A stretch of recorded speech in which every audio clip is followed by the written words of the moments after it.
Hi everyone, good to see you again. I can see you all chatting away in chat there. I will be popping your chat on the screen later for the benefit of anybody watching afterwards, if that's okay with you all. So shout up now if it's not, and please don't swear we're live.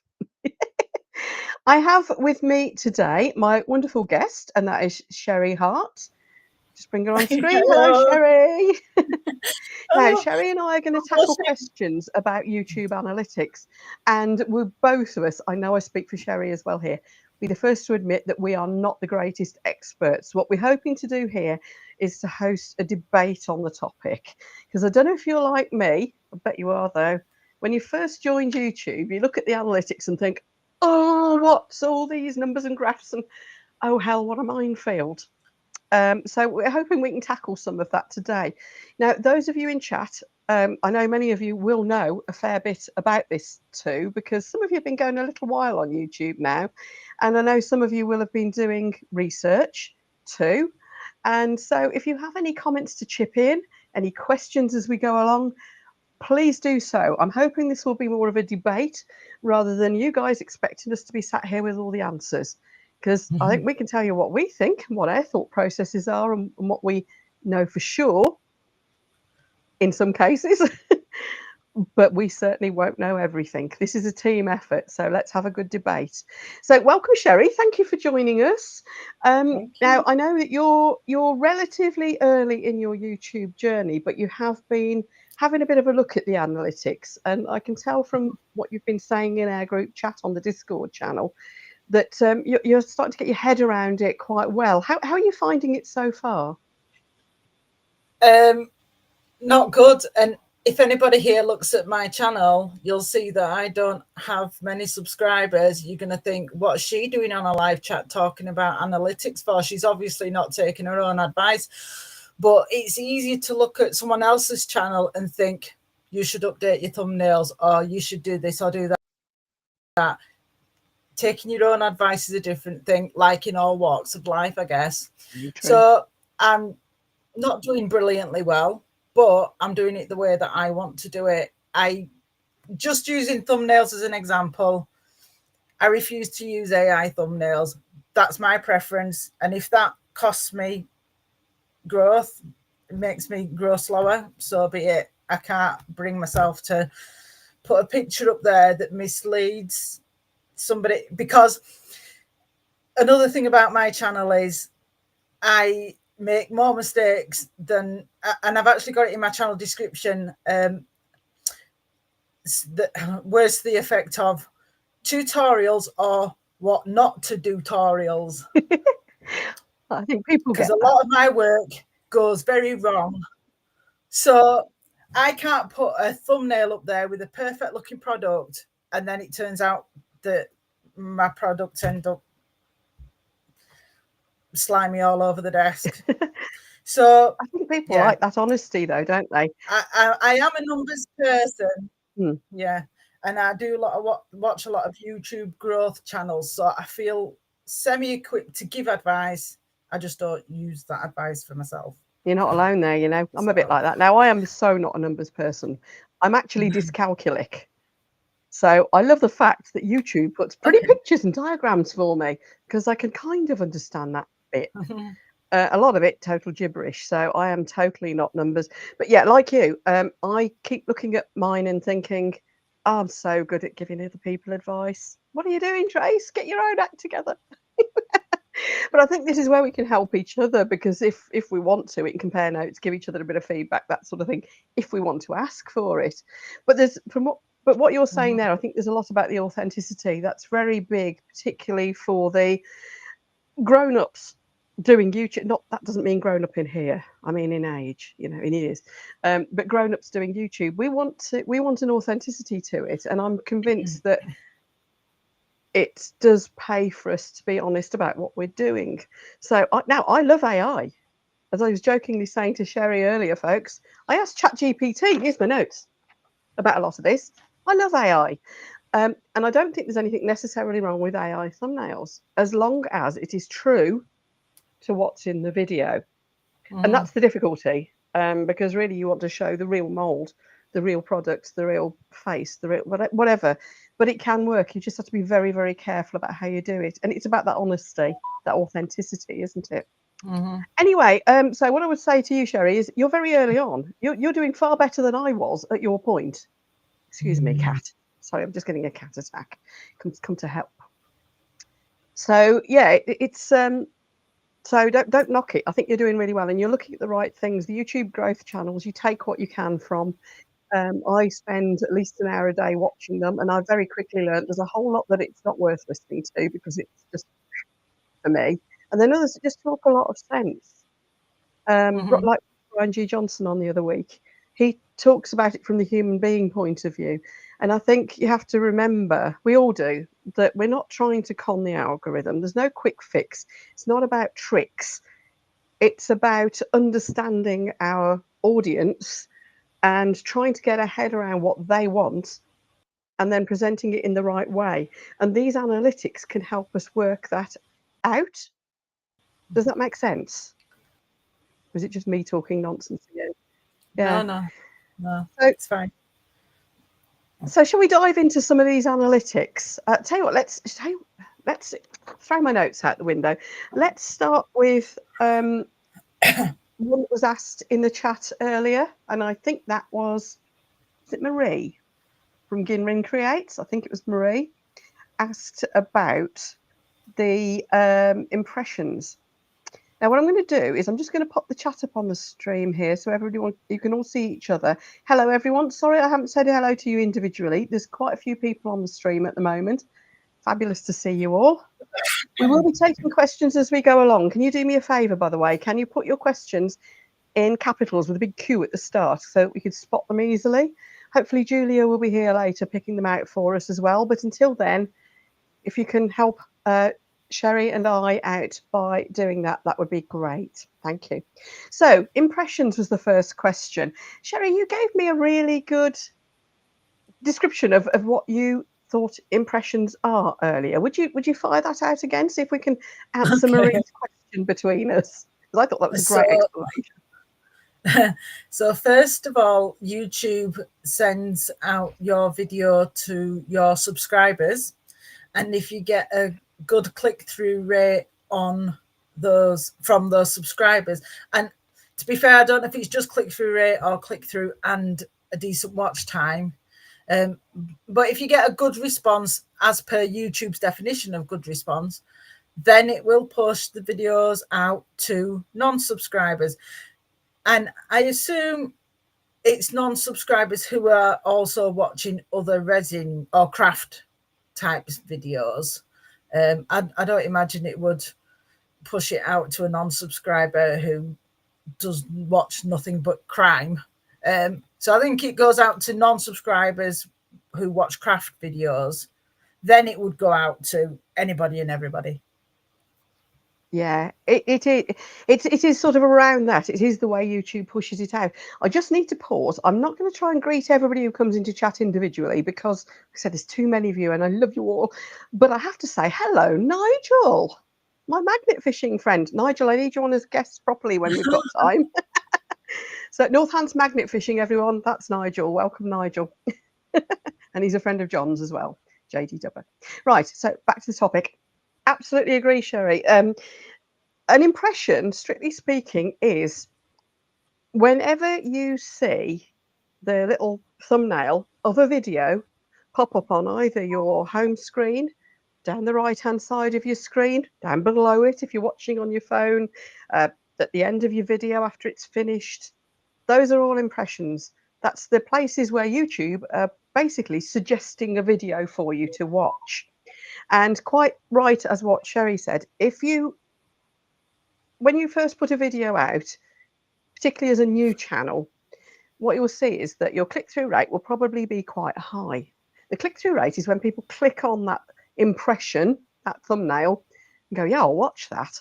So your percentage will probably be quite high. And that is because YouTube is initially testing it out on your existing subscribers. And then it'll get brave. And you're quite right. If you're getting a good click-through rate on it, if you're getting good interaction with it, so watch hours, people commenting, asking questions, liking, subscribing off the back of it, any sort of interaction like that, will say to YouTube, this must be quite a good video. I'll show it to some more people.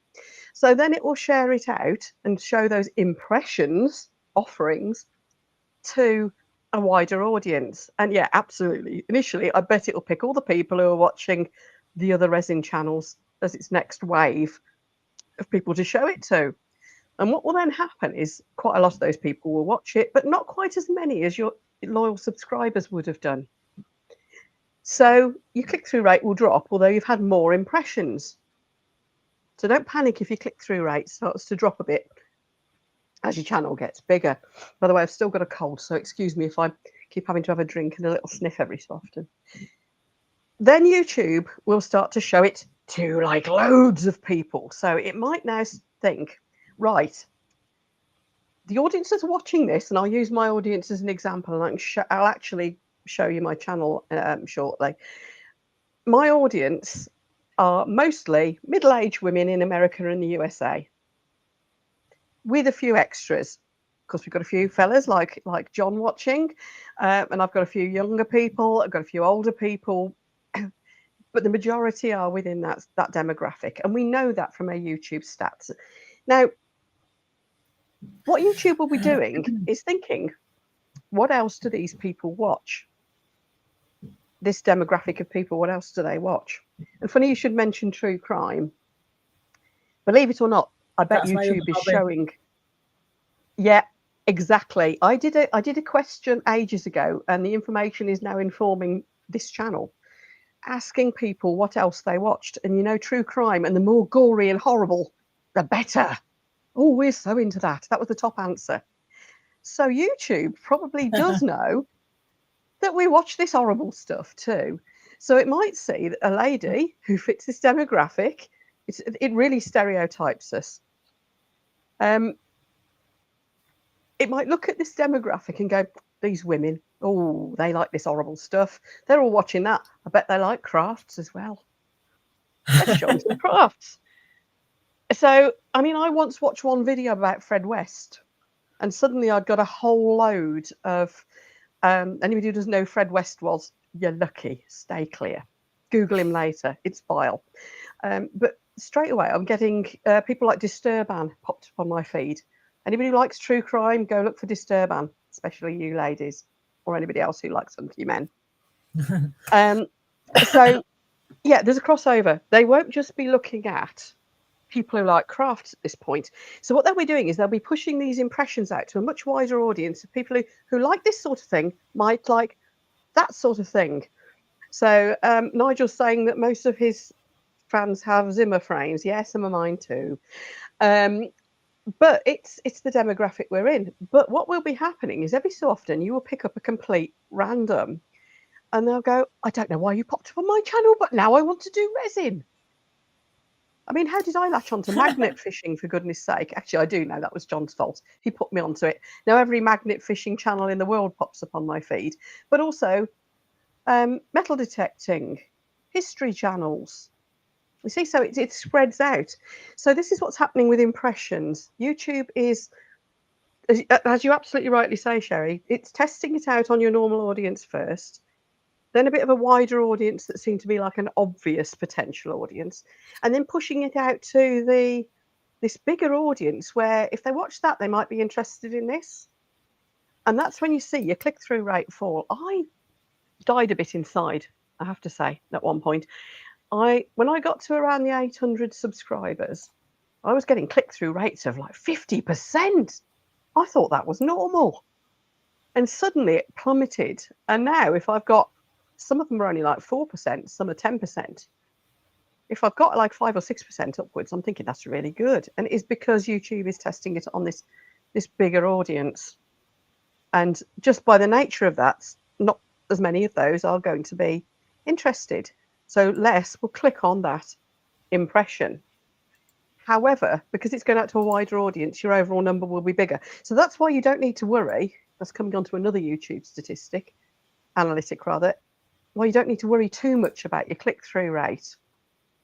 Does that make sense? Probably not. People in chat, tell me, is this making sense? So if I quickly summarise that, sorry, go on, Sherry. There is actually a place on the studio which tells you what videos suggested yours, and I'm trying for my life to find it. But that was really weird. It's why would this video about that subject have recommended my channel or my video in their end screen? Not their personally selected end screen. You know, when the box comes up and you've got about 9 videos on, that's something YouTube's put on, not something that the creators put on. So that can be all sorts of subjects. But yeah, some weird and wonderful links there. And there's some I've clicked on and thought, oh, this is interesting. I think what has to be my most very, very random was one of the impressions that was shown to me was a transgender lady. And it turns out she's got a lot of people in my age group in her audience, I think, because it was, although it just wasn't a topic I'd be looking for particularly. I've been totally transfixed. She's amazing. She got married this week. I'm starting to see her wedding photos. The whole story that as people, the couple are just absolutely. I want to go and interview them at some point. She's on my hit list for interviews. But I hadn't really been looking up anything connected with that. It just came up my feed and I thought, by golly, YouTube, you know me.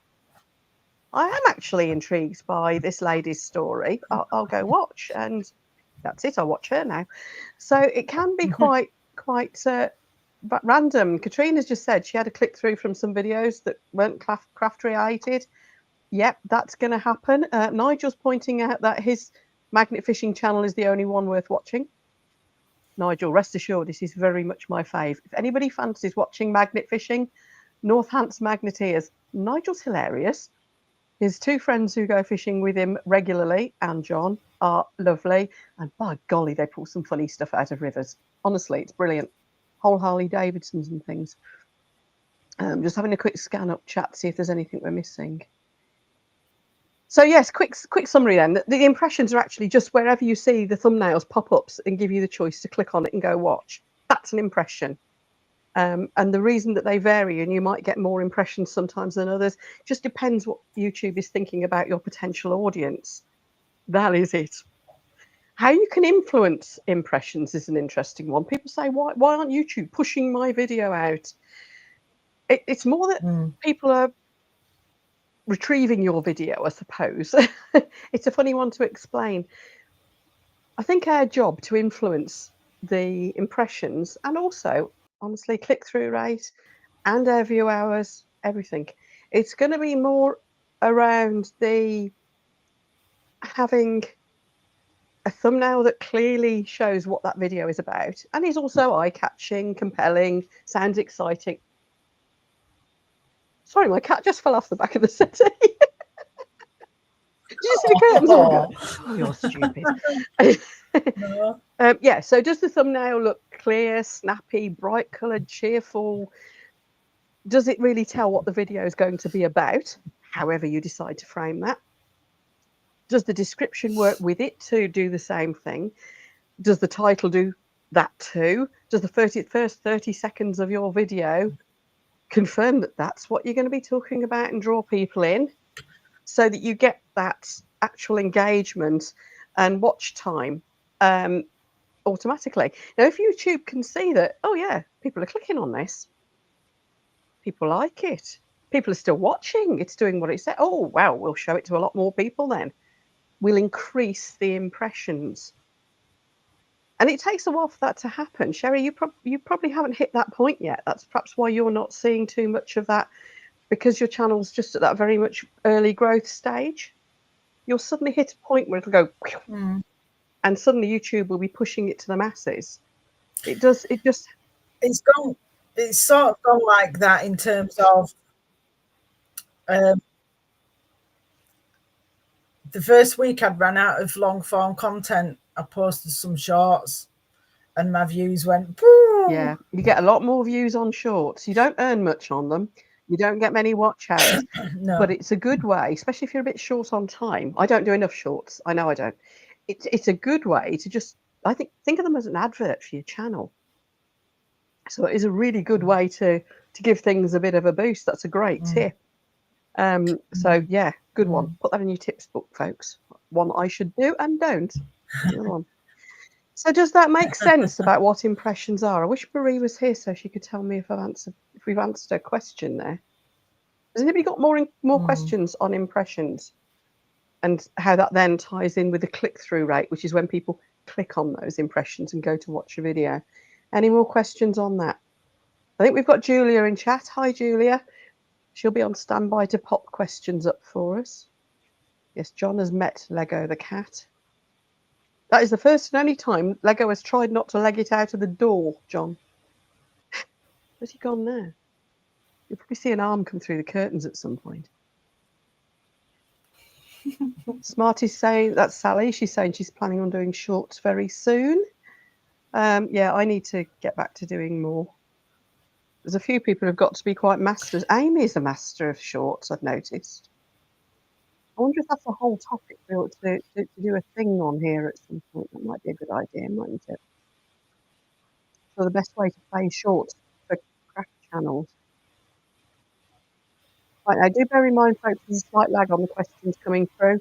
The chat, as you're, yes, Nigel's confirmed about sub-building from shorts. As you're typing your chat in, it takes a few seconds for it to come through to us.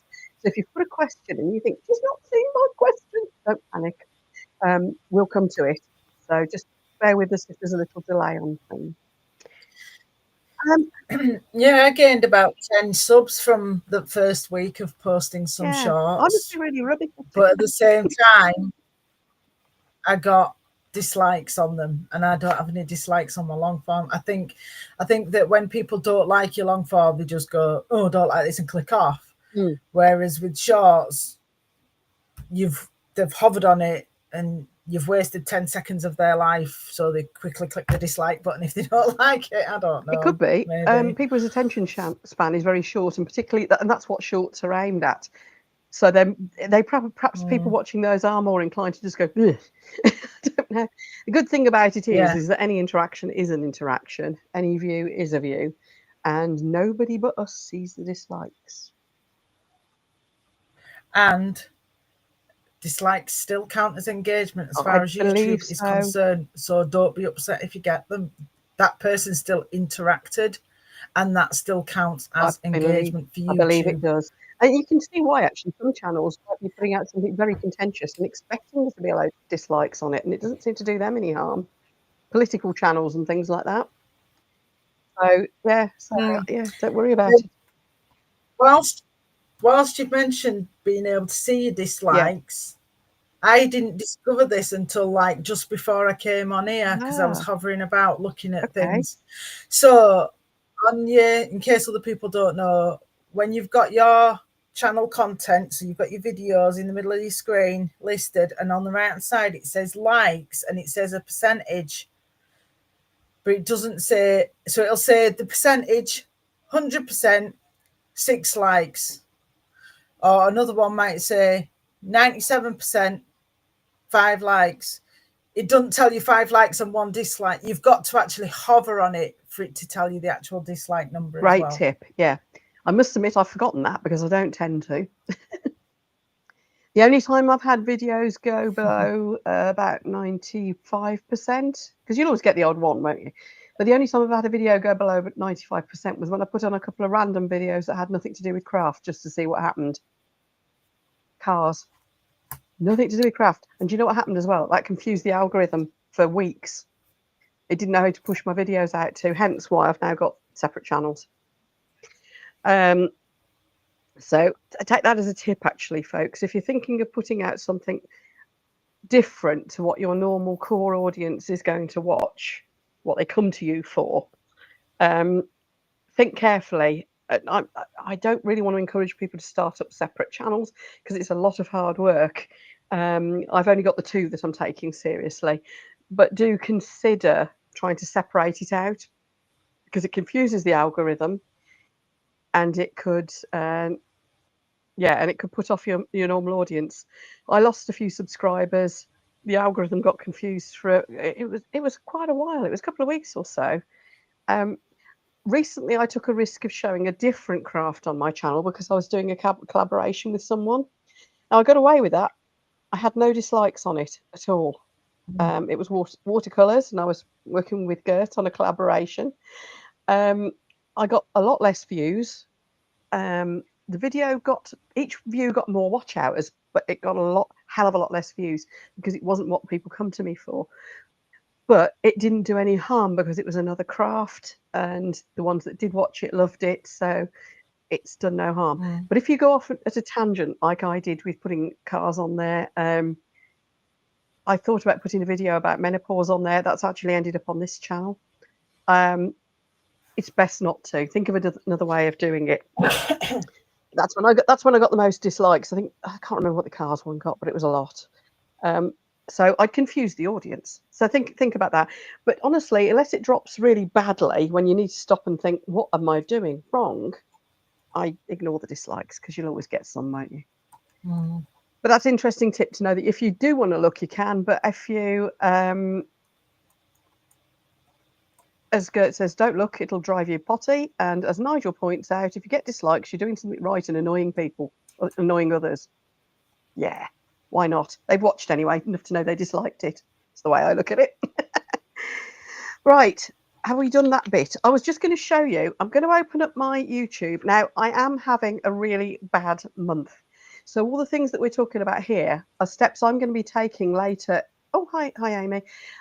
Steps I'm going to be taking later this week or early next week when I have time to go through my own analytics and think, what has changed? I'm hoping it's just the summer slowdown, but it's worth checking. So be warned, my statistics aren't going to look anything like as rosy as they normally do. Let me just fire up my analytics and I'll show you where to see the impressions, the click-through rate and all that sort of thing. And maybe we'll leave that on screen for a little bit and go through some of that. I've now got to remember which of these screens I have put that on. Is it this one? No. Is it that one? No. Is it this one? Look, I've got all these funky screens. It's this one. No, it's not. This might be it. Hang on. Replace with screen share. Share.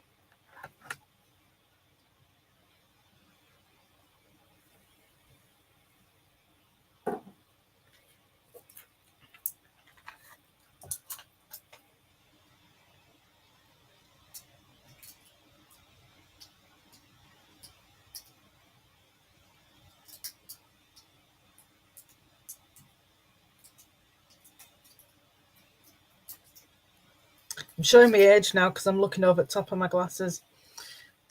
I don't know if you're talking, Tracey, but I can't hear you anymore.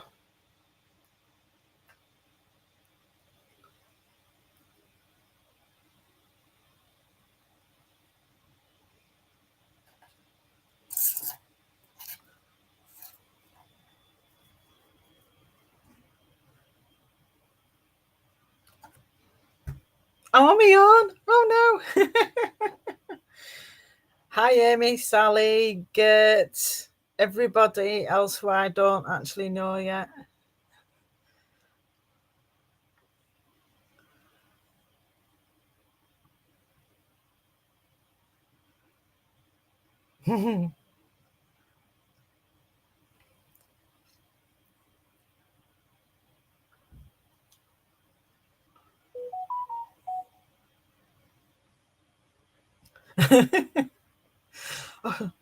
Oh, Julia. Somebody do it. Oh, you're there with Julia's name.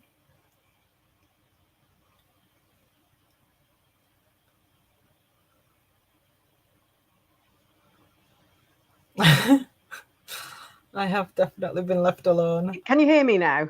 Yes. Oh, thank goodness. Have we lost everybody in chat, or are they all still here? No, Oh, they're all still here. Right. Let me do that, and then actually no. Let's put me down there, and I'll swap you out. I hope the screen shares this time. Okay. Let's have a look. Let me know because I can actually hear you. Is it working this time? Hello?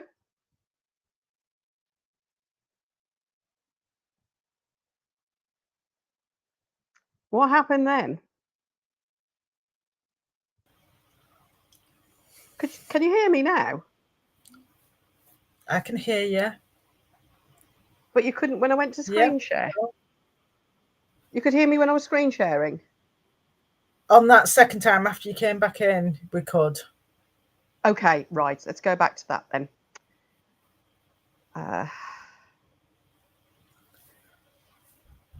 Now, if you can just let me know that you can hear me okay. Oh, technology. I've lost my YouTube analytics now.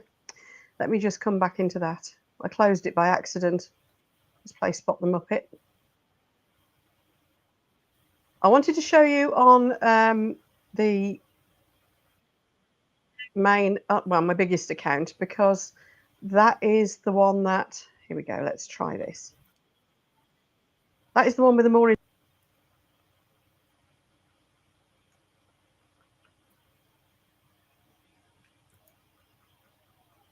Can't hear anymore.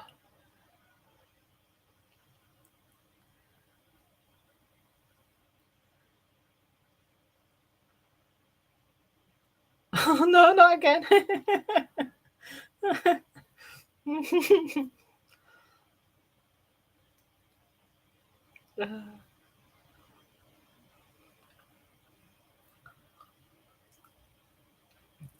I'm all embarrassed now. Sherry, are you the only one that can't hear me? I think she is. Can the rest of you hear me?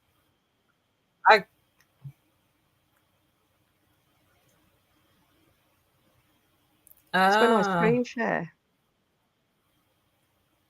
That doesn't make any sense at all. Can you hear me now, Sherry? Yeah.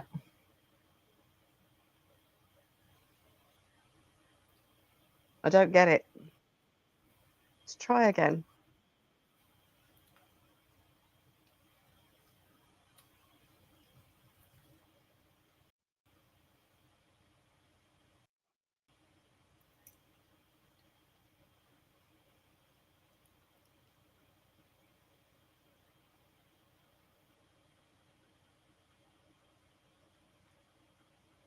Right, have you still got me? Yep. You have. Right, what about the audience? So, Sherry, you can hear me. Can the rest of you hear me? Can you ask them if they can hear me? Can you all hear Tracey right now?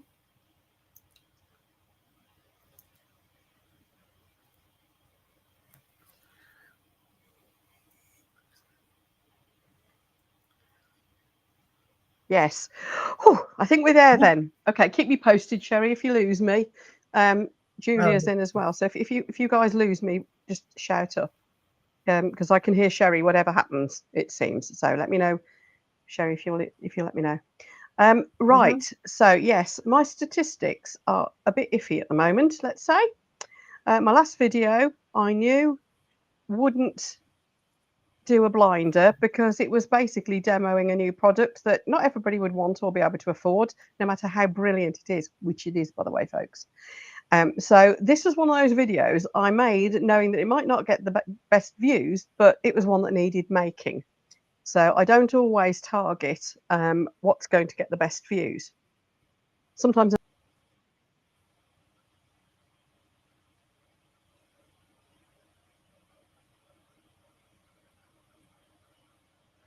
I've lost you.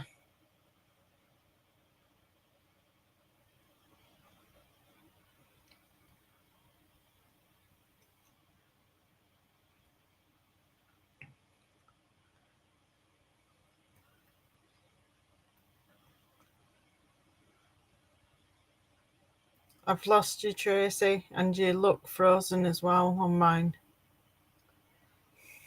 Nope.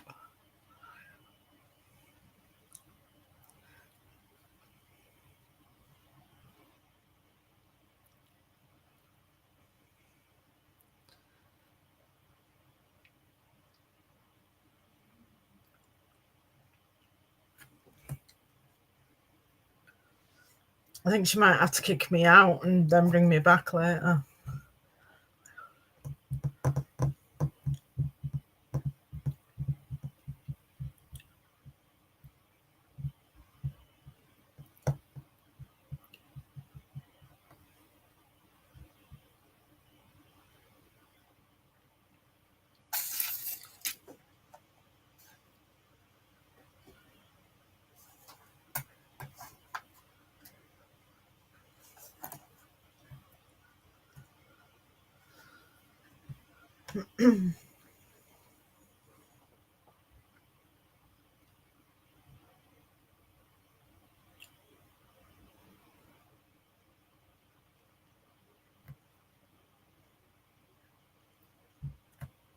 I don't know what to do.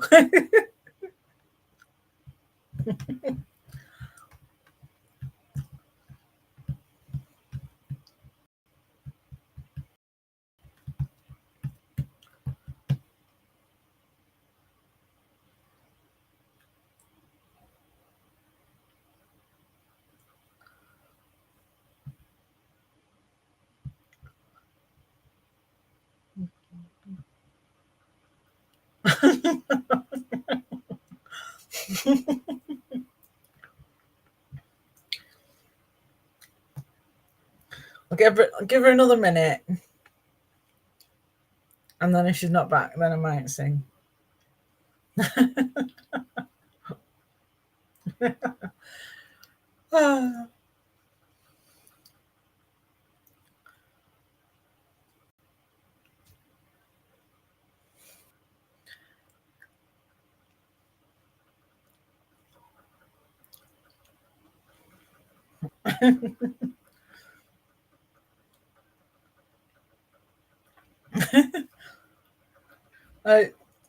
You've only got about half a minute to wait. Come on, Tracey. Come on.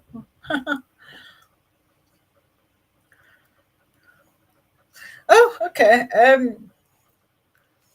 Yeah, I'll tell you who I am instead of singing. Then that'll take all the time until Tracey comes back. Hopefully,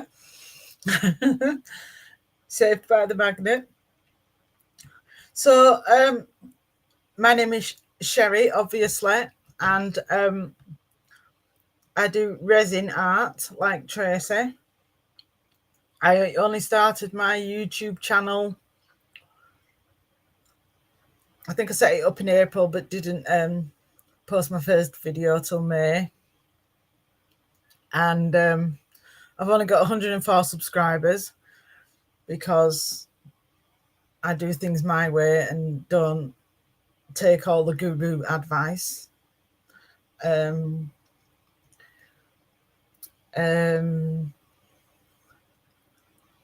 have limited time to actually craft, so I can't craft every day and every week like some people can. Hello, Tracey. Hello. Thank you for holding the fort. Let's try that again, shall we? Hang on, stop it over. I was thinking, do you need to kick me out? Is it to do with having somebody in here with you? Do you need to kick me out? No, I lost connection. Can everybody hear me now? Is the question. Dare I try doing the screen share again?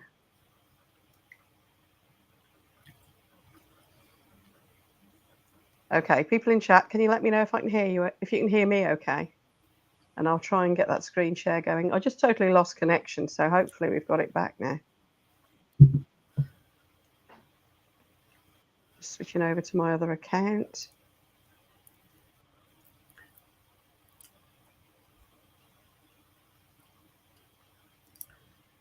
Yep, they're all saying yes. Yay, we're back. Right, okay.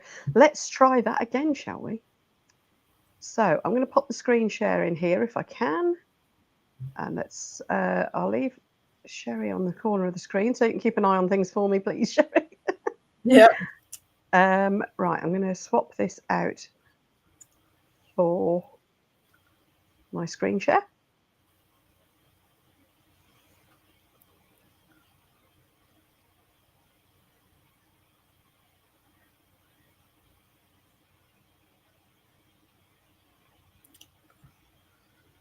I can't hear anything again, Tracey, so I don't know if you're talking though. I think I've just found a button I didn't know was there. Hey, I can hear you. Yay! It's amateur hour. There we go. Right, so, and you can see what's going on my screen. If I scroll up and down, let's go back. Yes, you can, can't you? Whoa, I think we're in business. So what was I saying? Oh, yeah. So I have put out a video here that I knew wouldn't set the world on fire, but it was a video that needed to be made. A lot of the videos I put out are because I've promised to put the video out, or I'm answering questions that viewers have asked, that sort of thing, knowing that probably it's not going to be like, you know, a viral one or anything. And that is what this is, as you can see. I put this out, when was this? A couple of days ago. And it's only got, when did I put it out? Was it yesterday? It's only got 900 odd views anyway, which is a lot less than I would normally expect. Click-through rate, yeah, not great. Average view duration, people watching about 7 minutes of it. Whoopie-doo. And it's running at 7 of 10. So what I was going to have a look and show you was something that's a bit more typical. I'm going to look at one of my resin videos that's been on for a bit. What about... It's a standard resiny one. This one, probably. Let's have a look at the analytics for this one. This is a beginner's resin one. So you can see that it's had 2,200 views. It's gained me a few subscribers. It's made about £14 and it's got 278 watch hours. So that's pretty, as it says here, about the same as usual. I'm not very good with numbers. I tend to look at what it says in the words instead. So about the same as usual. Now this is interesting over on the right. Traffic sources. Now I don't want you to get too bogged down with traffic sources. The only reason that they're interesting is you can see how much you've got from there's been recommended from elsewhere and how many are just popping up as impressions. So we were talking about impressions earlier. Browse features tends to be where impressions popped up. So things like, you know, on the home page or at the end of your video, that sort of thing. Now, I've had quite a few on this have come from playlists. And that is because this video is part of a playlist of resin for beginners, which is quite handy. Channel pages, don't know what that means. Other YouTube features and external, don't really know what those mean. But it's just interesting to know that that's where they're coming from, not from searches. If we click that, will we get what's coming from searches? Yeah, that's not very helpful, is it? This is what I mean. There's quite a lot of this stuff I'll just ignore. Go back. Come on, go back. You can do it. There we are. Now, this is the other bit I wanted to show you. This is actually useful. So you go and look at this and it tells you how many views you've had. You can pick since published or by doing this drop down box here. I think you've probably all seen this. Now I don't tend to look too much at the numbers. I just look where this line, this blue line, where that shows in that grey box. If it's above the grey box, it's doing better than usual. If it's below the grey box, it's doing worse than usual. If it's in the grey box, it's about usual. So that grey area in this graph is just showing you what's the norm for you. Now, this is the interesting bit. Average view duration, that's quite good actually, 45%. What we get with crafting is that I think people will click onto our video and go, oh, I've seen this one before, or I'll come back and watch it later, or I'll skip to the end and just see what the results are. I think we get that quite a lot with crafting videos. So very rarely will you see that your video has been watched 100%. Now the average view duration can be skewed as well by people watching at 1.5 times speed and things like that, or rewatching bits of it.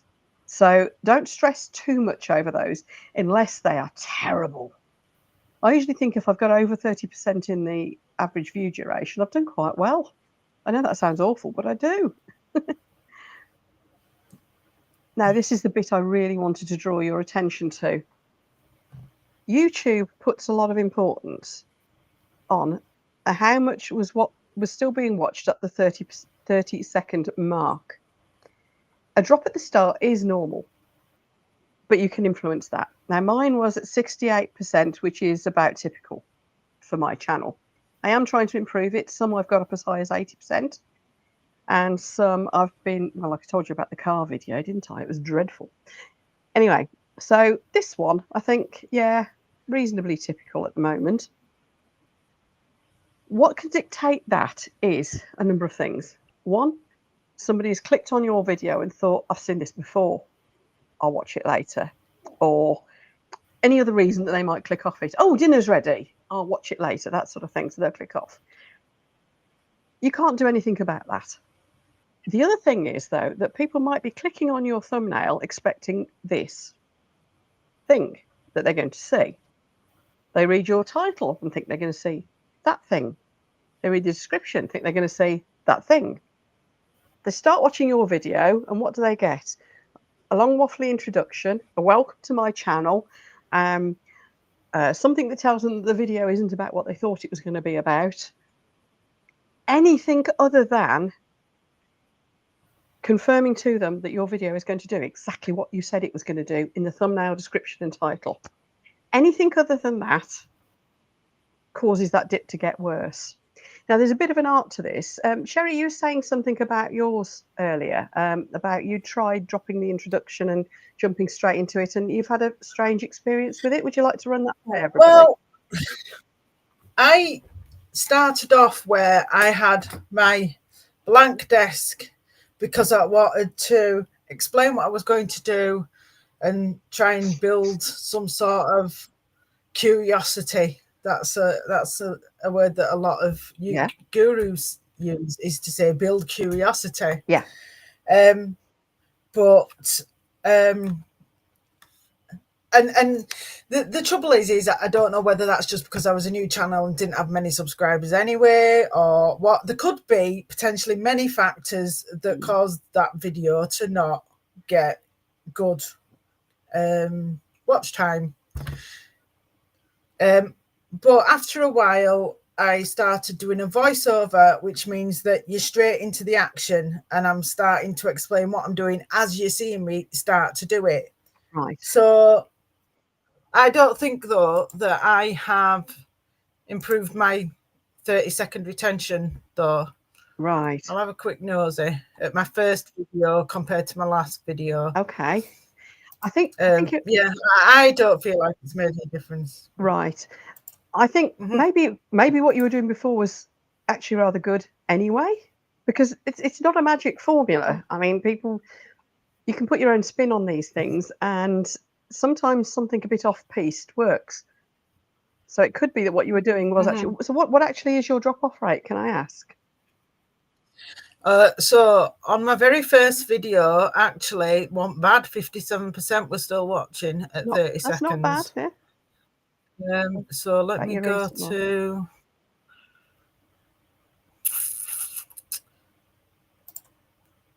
this one. Mine have dipped a bit lately, and I think it's because I've been off colour. So I'm not really coming into it with the oomph that I used to at the start. I think that could be what's happening with mine. On my last one, actually not my last one was a premiere, so that might be a bit unfair when you've got people there watching it. Yeah, my last one that was not a premiere was about 46%. Oh, right. Yeah, so something 46% at 30, 48% at 26 seconds and 46% at 34 seconds. I can't get it to go in the middle. Okay. So what could be happening there? That's just comparing my very first to my very last. Yeah. So what could be happening there then? And this is something for us to all think around, because as you rightly said, there's a number of different reasons. For me, when I stopped doing a cutesy little intro that I had at the start, mine just shot straight up. And when I stopped saying, hello, I'm Tracey, welcome to my channel, and that sort of thing at the start, again, it boosted up again. Having said that, lately, it's dipped again a bit, as you can see in this current screenshot. I think there's a combination of things. What we do and say in the first few seconds of the video, they call that the hook. So that is obviously pretty vital to help control this. The other thing is the coherence between the thumbnail, the description, the title, and then what you launch into your video to do. It's got to be exactly what people expect. It's all got to hang together so that they don't come in and go, oh, that's not what I thought it was about. So it could be that it's worth having a look again at how your thumbnail, your description, and your title all hang together with what that start of the video is. Maybe that. I've been looking about in my thumbnails lately, and I'm wondering whether see this funky text. I'm thinking that might be hard to see. I don't know. So there's a few things that I think could be at play here. And the thing is, we're not going to get the watch hours, because you can see once you've got somebody past that 30 seconds, most of them stay. They always drop off at the end. But most of them will stay for most of the time. So if we can get people on board for that first 30 seconds, and as you can see, might need some work. It really does. But yeah, typically I think there's a few things at play. And I know for myself, when I click off a video, if I've seen a thumbnail that looks really cool and I click on it and I don't immediately get what I thought I was getting, I'm out of here. So I think it's looking at that bigger picture around the actual packaging of the video in the first place, maybe. Like I said, I need to revisit my thumbnails and descriptions and everything at the moment too, I think, because I'm not happy with my drop off. So that's something to consider. Are we getting any questions in chat at all yet? Let me just come back so I can see the screen. Anything going on here? We've got a few people in chat I can see. Have we got any questions at all? I think Julia will be popping them on screen, and Sherry, you can see the screen while I'm doing this, can't you? So, yeah. So feel free. We'll do a questions roundup towards the end anyway. But we can so we can pick up any others. I just want to make sure we get off these main points. The other thing I wanted to show you while we're looking at this graph, because actually this is quite useful, is you've got little peaks. Now they're not huge peaks. There's one there where it's above typical retention. There's another one there. Now, if you look at those, if I can scroll up, you can see what I'm doing in the video at those points. What's so damned interesting about that then? I don't know. But it could be that there's something I've said, because of course you can't see what I'm saying, can you? But that is something to do. This will, you can put your sound on and you can play it through and you can have a listen from here and see, what did I say at that point that made people go, oh, that was good? Because where it goes up typically is where they've rewatched it. So either it could be something they've missed what I've said, or it could be that I've said something really good and they're thinking, oh, what did she say again? I need to listen to that again. Or what's she doing there? I need to watch that again. So it's those points, whatever I'm doing at those points, this is what I personally need to spend some time looking at to see what I was doing that's so great. And then when you get dips, and there's a little bit of a dip there, what was I doing there that was so downright boring? Because I'll do a bit less of that. So there are clues. There are clues for you. Now, there's another tip here. You can bet there was a demoulding here. You'll find your demouldings you always get a point at. I bet there was. It's hard to tell in that bit, but another point to note is people drop off at the end. So I tend to put nice, 20-second outros on. And that is because a lot of my videos are premieres and we all want time to say bye, see you for the next one, and all that sort of thing. And the glamour shots at the end. People, when they're watching on replay afterward, normal viewing afterwards, typically don't watch that end bit. So don't save any calls to action, such as please hit the like button or watch this video next. Don't save that bit until the end. She says, saying, do like I say, not like I do. Because the watch this video next, I always forget that bit till the end. But people typically don't watch that end bit. So any important bits, don't save them till the end. There's a tip I've been watching earlier, and I have saved the shared that video in the Discord group for members of the Crafty YouTubers United group. Shout up if you want to join, if you haven't already, by the way. That's been put out by vidIQ. And one of the things that they keep highlighting, as does Nick Nimmin and various other gurus, is don't ask for subscribers once you've got past your first 1,000. That's irrelevant. Don't ask for thumbs ups. Don't ask for comments necessarily, although those are good. What you really want to be majoring on asking for is for people to watch the next video, because it's the watching. People then naturally will subscribe and comment and things. It's watching your videos. That's what you really want them to do. So when you're doing your please subscribe and click this and click that thing, do it somewhere where you've got one of these spikes. This is what I always forget to do.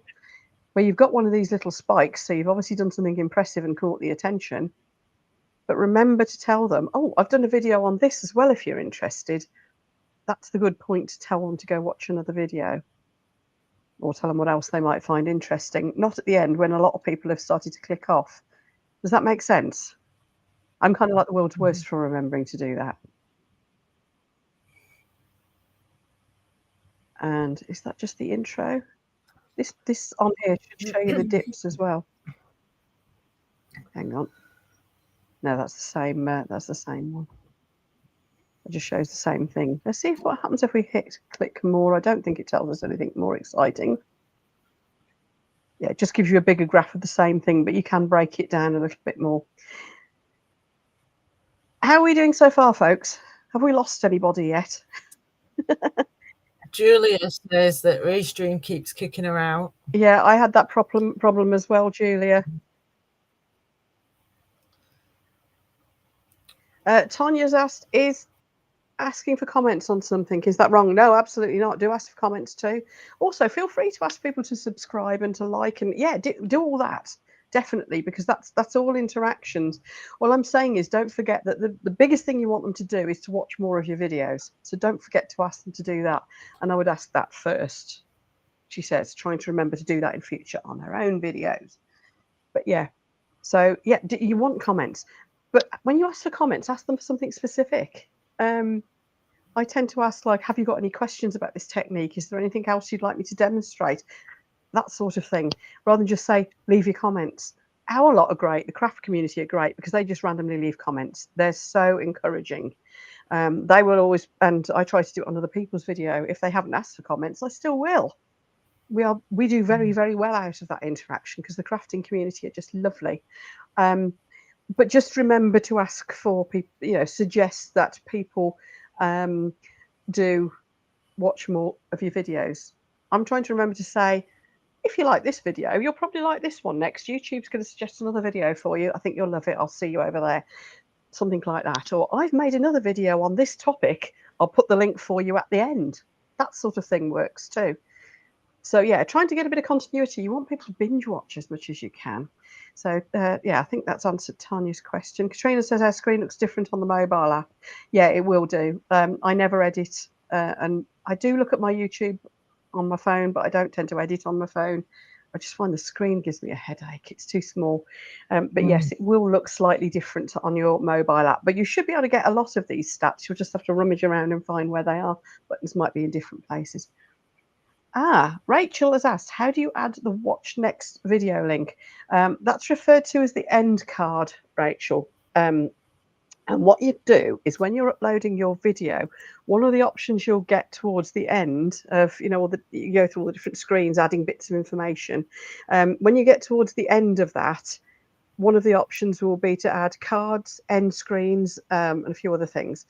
End screen is the one that you want. If you click that, it will allow you to pick either a video or a playlist, and it could be your own or it could be someone else's even. I know for my video I'm putting out on Saturday, I put one of my own playlists, but I'm doing a collaboration with Tim Watkins, the bass resonator.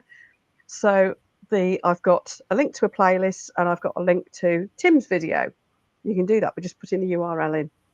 So that's where it is, Rachel. If you look for end cards when you're uploading your videos and you're going through the ticking all the boxes thing, it's one of the last things you do before you schedule it to go live. I hope that's only on laptop though, isn't it? That's not on phone. I don't know how you do it on phone because I would never ever try and upload it on phone other than for shorts. The screen's just too small, so I don't know. Do you know, Sherry? Can you do that on your? I'm just having a look at one of mine on phone, and because you can actually go in and edit afterwards as well. You don't have to do it when you upload it. So I've gone on to one of mine that I've already uploaded. It's my one for Saturday, and when you upload via your phone, all you get is your title, your description, your you can do your thumbnail as well. Visibility, whether it's made for kids, location, whether you want to add it to a playlist, altered content, and tags and remixing. That's the only options you get on your phone. Right. Okay. So you are best if you haven't got a laptop already. You are best doing it on laptop, especially. Yeah, I didn't realise you couldn't do that. Yeah, that's helpful. Yeah, you can only do limited But bits as on Sherry phone. said, you can, if you, I mean, I've just done a round of this. I've gone through a load of my old videos on my laptop and added in end cards afterwards. Because a lot of my old videos, I just linked directly to other old videos because that's all I got on there back then. What I've done more recently is change them so that they're most recent video or best for viewer. So I can let YouTube sort that out. And just one link, maybe two, no more than that. People don't like too many choices. It confuses them and they don't do it. So yes, I've gone back through. So you can actually add them in afterwards. So if you're uploading on your phone, so you haven't got that option, when you get chance, your best plan would be to try to get yourself on a desktop somewhere or a laptop or whatever, log into your YouTube and just go through them and just add all your end cards, because that really is a great way of getting people to binge watch, because they'll understand that, yeah, that's, if you like this video, you're probably going to like that one because Tracey thought you might. It's that one. So yeah, I would encourage you to do that if you're having to upload on your phone or an iPad. When you get time to go back through them and do that. I don't seem to have had any success with click-through rate through an end screen, but I can never decide. At the point where I'm editing and uploading my video, I haven't already decided to add an end screen, and that tends to be an afterthought. So I never say anything like, and if you like this, click that. So I wonder whether, the video is coming to an end. I'm saying, okay, hold on a moment for the glamour shots or whatever words I'm saying. And then they're just popping up randomly in the top, and perhaps people just don't see them or don't. There's two different approaches I've tried. Yeah. There's two different approaches I've tried. If there's a video, and this is what seems to be working best, because I do get some sort of click through from them. It's not massive, but I am getting some. One approach is, if it's a video that I know definitely there's another video on this topic I want them to go to, or a playlist on this topic I would like them to go to, that I genuinely think is going to suit them and be helpful for them. If they've watched this video, then I link that one. So that jewelry for beginners one, I've just been linking the playlist for the rest of the jewelry for beginners stuff, so that they can watch all through it. If I'm thinking, don't know what I'm going to link this to, or I've forgotten to mention this till the end, I haven't got anything lined up, then instead of picking a specific video, I just pick best for viewer or most recent video. Those are two of the options you've got, rather than picking a specific video. And it will automatically then do that. So if it's just a general resin makes, doesn't really connect with any particular video, I'll just leave it on one of those and it does it for me. And that seems to work quite well. And it also means that they're always pointing towards your newer videos, which, as we learn as we go along, the newer videos tend to be better. So try that, see if that works. Might do. Give it a go. Anyway, that's how I'm approaching it. I'll keep you posted anyway. Has anybody else tried any of these sort of things with the oops, hang on, what's going on here? My screen went all funny. Oh, it's back. Yeah, has anybody else tried any of these different things with the end cards to see if you can actually adjust what's going on with it? Let us know. Let us know. I'm just looking at my notes to see which other bits I need to be talking about.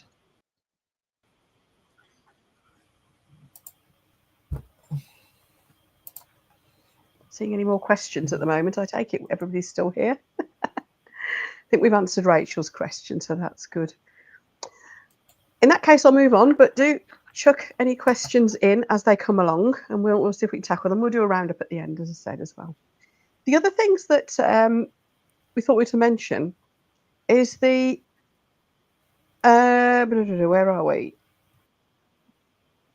Yeah, it's keeping people engaged. To try to keep them, once you've got them watching, keep it that way. And the tips that have come from the YouTube gurus I've seen, I'm still trying to work out how to do this, I'm experimenting, is to keep doing little mini teases of what's coming next. So when you're at each stage, you could say, and next I'll be showing you this, and after that I'll be showing you the other. Even doing a small demold partway through and then alluding to the fact that there's going to be a bigger reveal further down the line, that sort of thing. That seems to help. And also asking up asking questions as you go along of your audience to get them to comment. So what do you think? Should I have coloured this blue? You know, things like that. That's good for engagement because people feel like they're being included. And the other one, which is the Janet, that's a good question. I'll come to that in a moment. The other one I'm finding I'm getting an impact with that has just increased my watch hours, that stability of the watch hours all through, is I've stopped saying things like, "Hi everyone." I'm trying to remember to just say hello or just straight in. I'm talking to you, one person behind that camera, not a huge horde of people. People seem to like that one-to-one connection. Brian G. Johnson's just put a good video out on that if you want to take a look. But you'll see it in a lot of other YouTube gurus. And the other one is, I know we all say it, but hey guys, bearing in mind most of our audience as crafters is ladies. I know colloquially amongst ourselves we go, hi guys. I do it all the time. It works for some people and not for others. In some countries, it's actually offensive to the ladies. I mean, in Britain, we all call each other guys. You know, Australians seem to as well. And it seems to be, this sounds really sexist, but it seems it's more acceptable if a lady does it than if a fella does it. If a fella does it, they seem to be excluding the ladies. I've done quite a bit of research on this lately, and it sounds really stereotyping and sexist, but it does seem to be bearing out. I think people like to feel like they're the only person that you're talking to, that they're stood next to you watching you doing your crafts, and that's the main thing. So that's just something to bear in mind. See how it works for you, just try with it. I automatically say hello everyone and then edit it off at the start of a video now. So I don't know, just a thought. I'll fly that one by you. Yeah. Look at this, look at the service here. Do you like my mug? Oh, is that still mirrored? It says I'm no expert, but yeah, it is mirrored, isn't it? I might unmirror me in a minute. Anyway, yeah. I mean, it's still this hi guys thing. It does. Some people do it. I mean, it's yes. It's Tanya's got a point there. It could be a generational thing. Julie Cutts always says it, and let's face it, she's the biggest resin crafter on the planet, and it sounds lovely when she says it.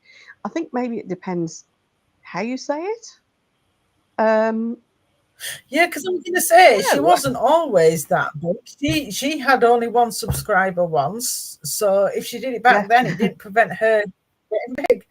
So no, it didn't. It didn't. Also, she's been on there a long time, and things have changed. Along with her developed the style. Yeah, so who knows? Things have changed over the years too. But I mean, what I'm thinking is, I mean, it's just no good looking at Julie as an example because. Frankly, she's so utterly brilliant and so big and massive that we'd all watch her if she just stood in the garden going blah blah blah with a bin bag over her head, wouldn't we? She can do, and her videos are so beautiful, and she's just amazing. So frankly, I don't think it's going to matter how she plays her intros or anything. For those of us who are smaller channels just starting out, we don't have the ability to play to actually just trust people to hang in and watch like somebody like Julie does. That's all. Nigel says he's good at offending people. Nigel, you're just funny. People just like your sense of humour. I think it can be a generational thing. I think it can be a nationality thing. I just think it's just worth avoiding. But also, it's a plural. It's the plural thing, I think. People like to think that you are talking to them as an individual. So I am finding benefit of trying to speak as if I'm just talking to my friend stood next to me or my friend stood watching here rather than a room full of people. And you know, that's how I got over my nerves of doing that first video. Is I just imagined that my daughter or my husband or whoever was just sat next to me and I'm teaching them how to do it rather than worrying about I'm talking to obviously not my one subscriber back in the day, but when people have watched it on replay a few years later, I could be talking to 1,000 people. But I just thought of it as I'm teaching somebody who sat next to me. Yeah, I did. Some of this lot who've been following me for a long time will tell you that I talk to a plastic frog. That's where Kermit came from. You know, my frog that appears in very. Here's one I prepared earlier. I've got hundreds of the blooming things now, but the original Kermit still sits on my desk. And the first time I did a talk to camera, I actually glued him to the end of to the stand that my phone was on, and I talked to Kermit. It also helped to make sure I was looking at the right place on my phone. But yeah, so it's good in here as well to imagine you're talking to one person. Anyway, that's just a by the by. It's just something that I've picked up on in recent months, and I am finding a bit of a benefit from that. Let's see, what else did we think we wanted to talk about? That's who's pet hate? Somebody said their pet hate. Who said? Hang on, who said that? My pet hate is being called a guy, no matter what the gender of the person doing it, says Janet. Janet cannot be alone. I know some of us, it depends on the lingo in here, how we talk between our friends in our countries and all that sort of thing. But some people, it does really great. Janet, thank you for saying so. It's not my imagination then. Right, anyway, where are we? Oh, Rachel, I'm glad they're finding this helpful.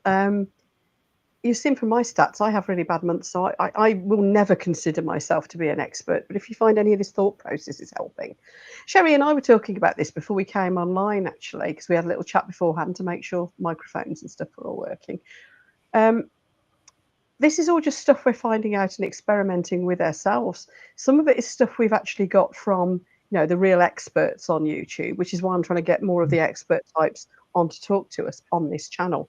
The big time experts. I've got potentially Nick Nimmin lined up. I've definitely got Kirk Nugent. Really want to get Rob Wilson. There's a lot I want to try and get on to talk to us. But this is just what we're finding out by experimenting and investigating ourselves. And if your channel's not growing, this really is more about thought processes. I think the conclusion that Sherry and I were talking about earlier was, think about the people. We're looking at statistics here today. We're looking at click-through rates, impressions, spikes, bits where your channel flatlines. I'm just looking at my notes and thinking, we've talked about all this anyway. Put those away. We're talking about numbers, maths, graphs. What we're really talking about is audience behaviours. Ask yourselves, who are your audience? And what might they like? And if you don't know, ask them. That's what that posts tab's for, engaging with your audience. Asking them, what do you like from my videos? What don't you like? What would you like to see from me? What would you like next? What other things are you into? Stuff like that. It's quite brave. I only do it once in a while, but I do get some really, really valuable information from people. You'll always get the random one that says, I hate this, when everybody else says they really like it. And you've just got to filter that and be a bit thick-skinned about it. But really, it comes down to understanding your audience. And I think this could be a topic all of its own, to be honest. And this is why I'm going to get Kirk Nugent on soon, actually. Here's a seamless link. Do you like what I did there? That was an accident. I'm going to get Kirk Nugent on with me to talk about community, because there are a lot of people in the YouTube world that talk about community as if it's like a thing you have to make and do this and do that and do the other. And it's all about what buttons you press and what you put there, and constantly talking about community. And there's others where it's actually living and breathing it, and how you then manifest that through whatever platform you want to host your community on. Does that sound a bit deep? Anyway, Kirk is the expert on this. He's known as the Geek Speaker Preacher. He's lovely. Very, very well known. He used to work for vidIQ, I believe. He's very, very well known in the YouTube scene. So we're going to get him on to talk about community and stuff. But my top tip to you all will always be understand your audience. I'm still trying to understand my audience on this channel. I think I'm getting there with the craft channel. But where do your audience hang out? What about you, Sherry? Where do your audience hang out? I mean, in the virtual world, not in like physical. Where would you find your audience? I ain't got an audience in real life anyway, so I don't really know. potential audience. Potential. Where do they hang out? Where do they discuss? Where do they talk? In my videos, I do need to get more conscientious about putting posts out. And I did at one point create a community post asking what would you like me to do next, now that you've seen a variety of things that I do.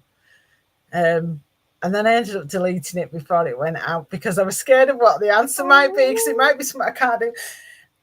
My approach is I do what I want to do on the day I've got available to sit down and craft. What do I fancy doing today? And it's dependent upon what molds do I have available. Have I done a video on that recently already? You know, I'm limited with my supplies and I'm limited with my time. And so I'm scared to get somebody tell me or ask me to make a certain thing. And I'm like, I'd need to buy another mold, or I'd need to buy more resin, or I'd need to buy more UV resin specifically, or whatever. So anyway, yeah, people will comment on my videos, and that's pretty much it. I'll reply and thank you for the comment and whatever. And sometimes that'll instigate another comment back, but there's no real conversation going. If you honestly, there doesn't need to be. But keeping an eye on your comments, that's genius. Absolutely, starting point, definitely. I did a live. I wanted to do a live for quite a while, but I was like, how do you do a live when you're doing resin? You're all sticky, you can't touch your keyboard, blah, blah, blah. And so I waited until I was doing some UV work, because I thought I don't even need to wear gloves for that. I can just, dip my stick in my UV, scrape it where I want it to go with my little cocktail stick. And I don't even need gloves on for that. And so, yeah, I just sat and chatted. It didn't have to be, it was so unplanned. And I didn't have a time scale for it. It's not, I'm going to go live for an hour and do a specific thing. It was just a case of, I'm just going to sit here doing this. And if someone comes on and says hi, I'll say, and if they ask a question, answer the question. And I just did that. There was nobody left to talk to. That's a lovely idea, and I think people love that spontaneity. Yeah. What sort of response did you get to that? It was all right. I think it peaked at 11 viewers. I only saw about 6 total spoke in the chat. So I think there was a few lurkers who might have dipped in and thought, oh, I don't want to stay and don't want to talk, and left easy or whatever. It doesn't have good watch time on it. But it's an average, isn't it? Your stats are average mostly. Actually, that brings me on to something else, but I think you've missed a few questions. And I think you're frozen at my end.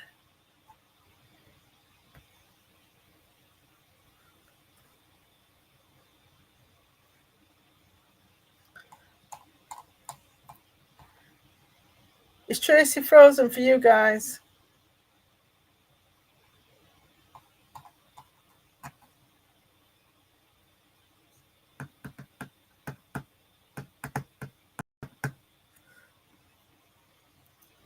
Am I the frozen one?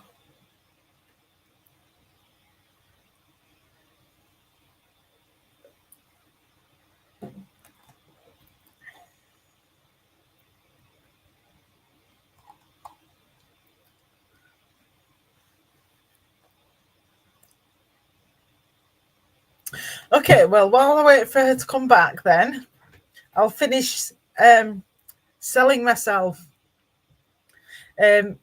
So my channel is called Resin by Sherry Hart. I'll see if Tracey wants to put it in the chat for me.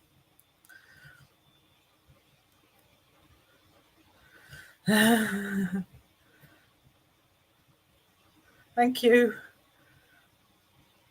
I do have connection problems at my end as well. So many times it has cut out for me, but it said reconnecting and it's only took a couple of seconds to reconnect. And the worst that's happened is Tracey's just frozen, or her voice has gone robotic for a couple of seconds. But yeah, I was worried in case it's me.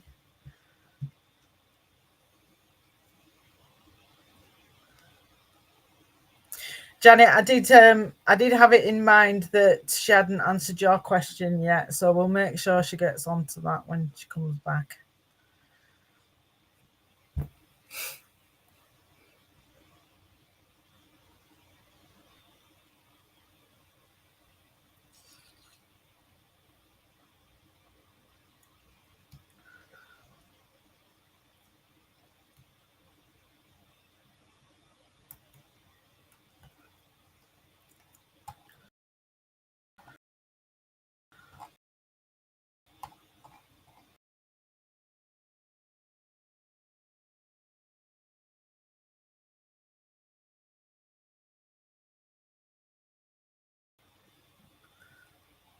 Oh gosh, she's taking a while to come back.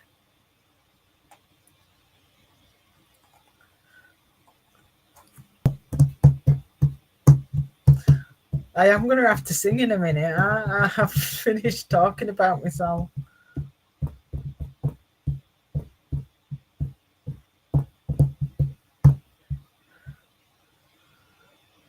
Oh, thank you, Elle. I just don't know what to do with myself. Will that do?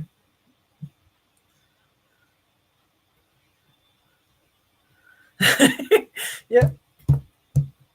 I could get my cats. The cats should have been fed about an hour ago, and they haven't been crying outside the door. So either their father has fed them, or they just don't realise it's supper time because I'm not there to feed them.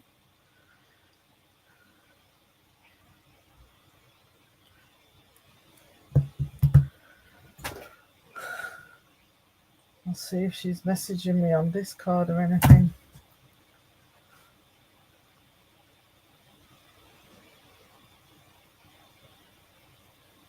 Oh, Tracey's messaged me on Discord 3 minutes ago.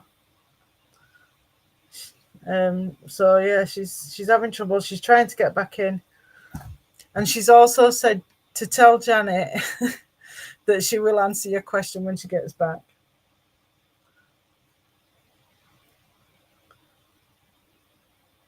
I assume she'll let me know if she also can't get back in and she thinks I need to end this stream.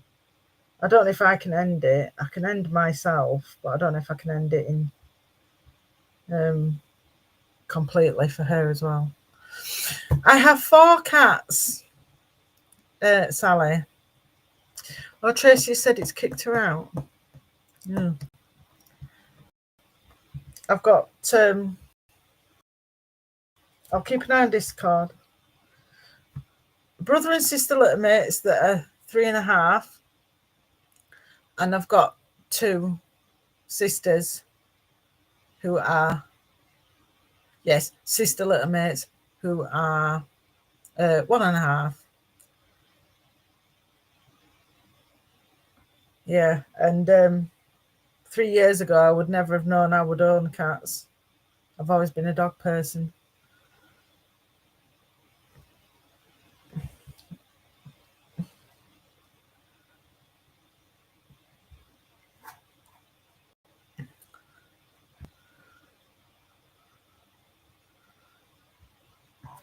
I'll find some photos while we wait.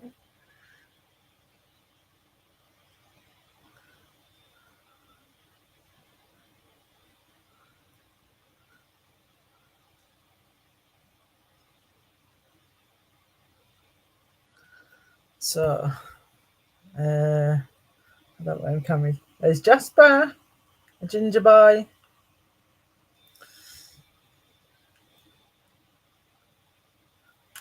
And Pepper.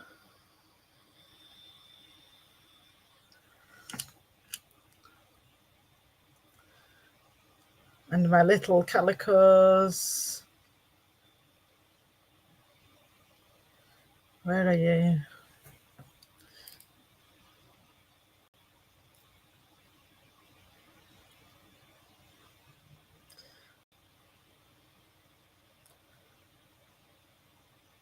Come on. There we go.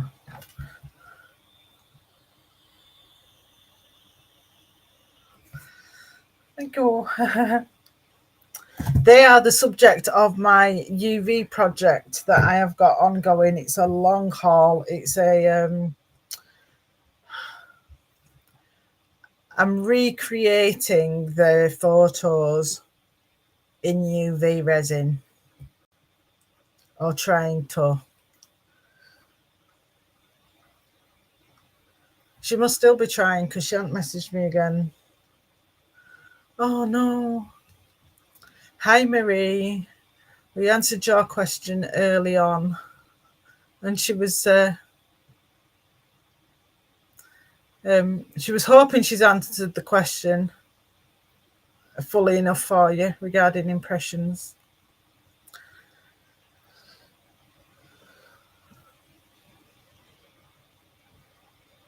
Oh gosh.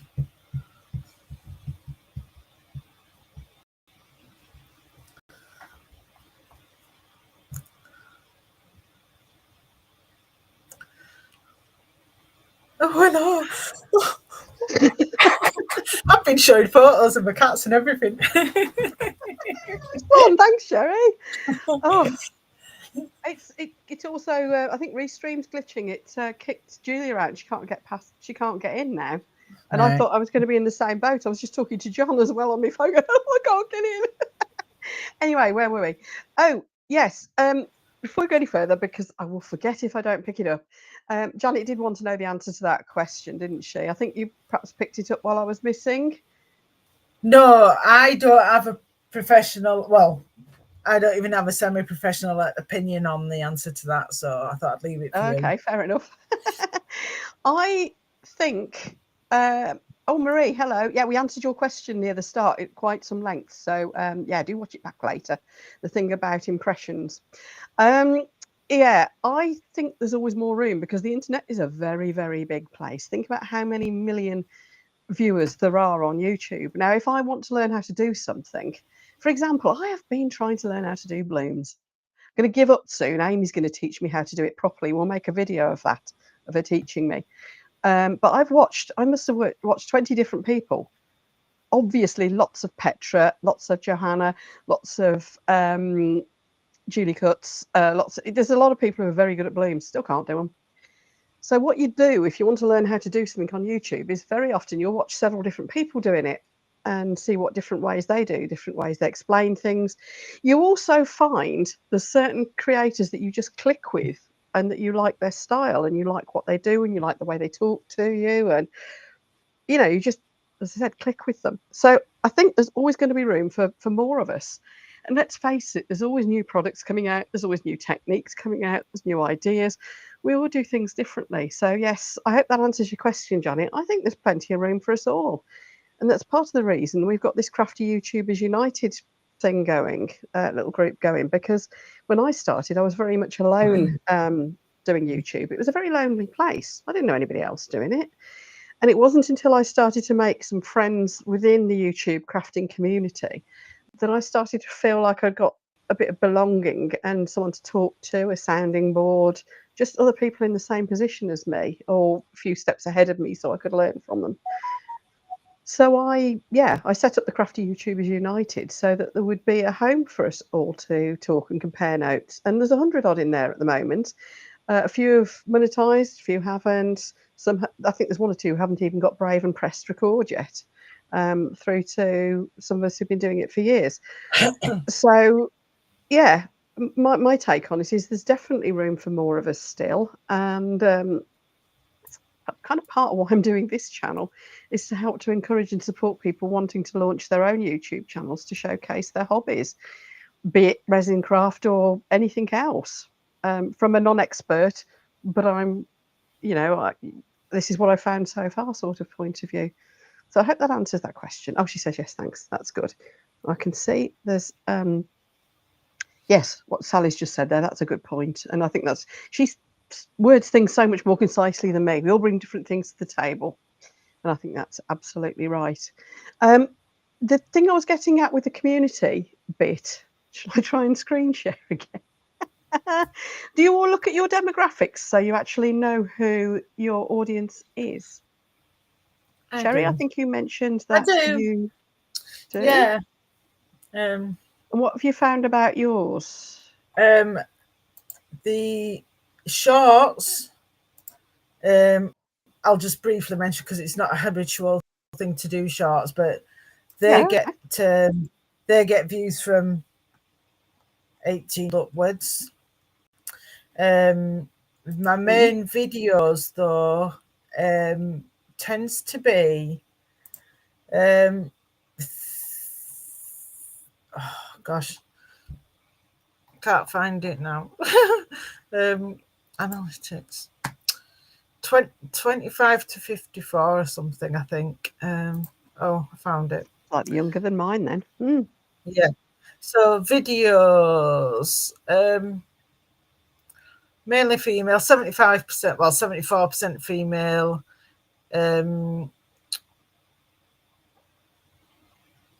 13 years upwards. 13 years, the whole range it provides, 13 to 65 plus watch shorts, but my main videos are 25 to 54-year-olds.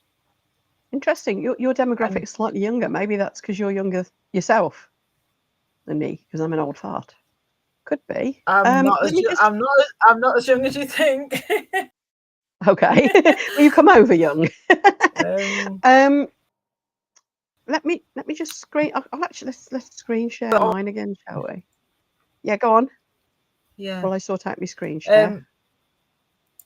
I said to you earlier, I have a lot of viewers from India. I was confused with my shorts and my videos. So I get a lot of shorts views from India, Japan, Germany, UK and US. My main videos are just split between US and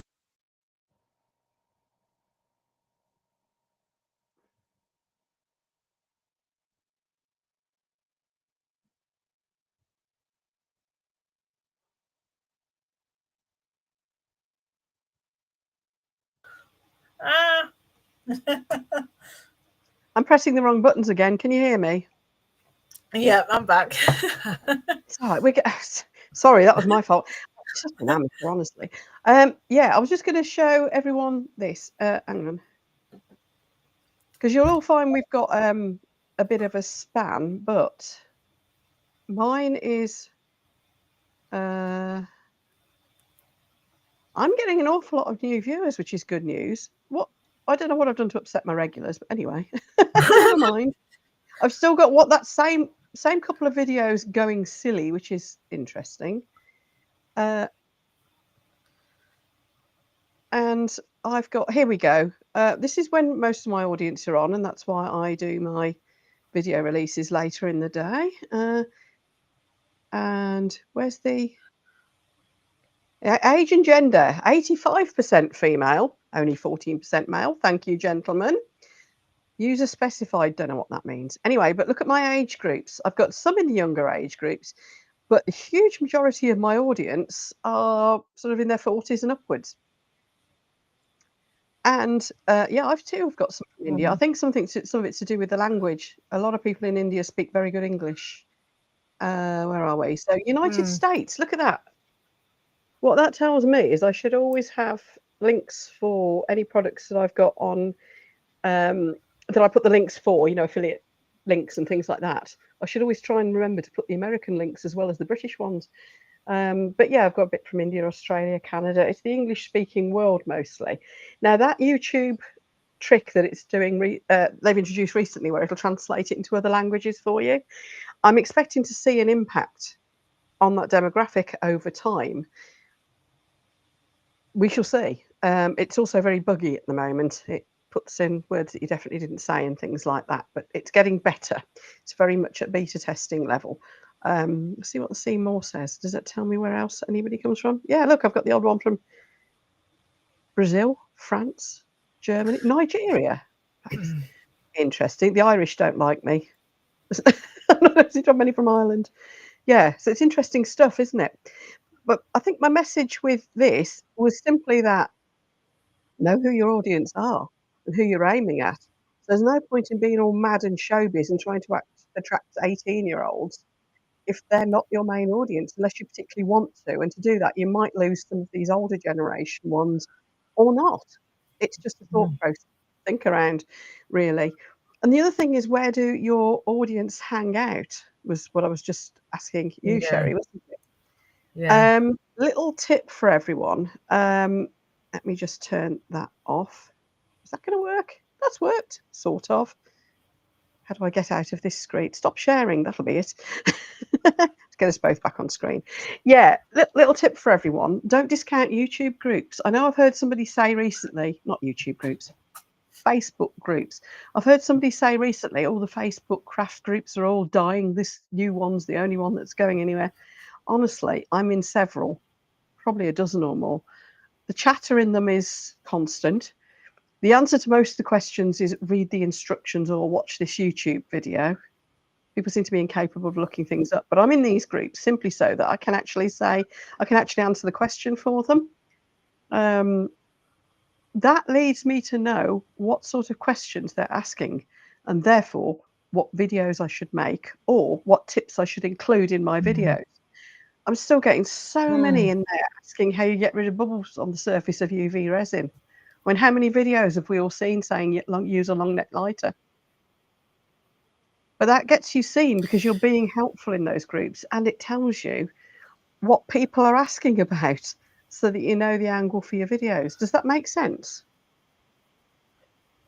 My take on that is, though, if their first part of call to ask a question is to go to a Facebook group, surely they're not going to watch the video. That doesn't mean don't make the video, because there's always the chance that for every one person asking, there's 10 more things. But yeah, it seems to me nowadays, not just in crafting, but in all walks of life, when people don't know something, they go to Facebook to ask everybody, what should I do about this?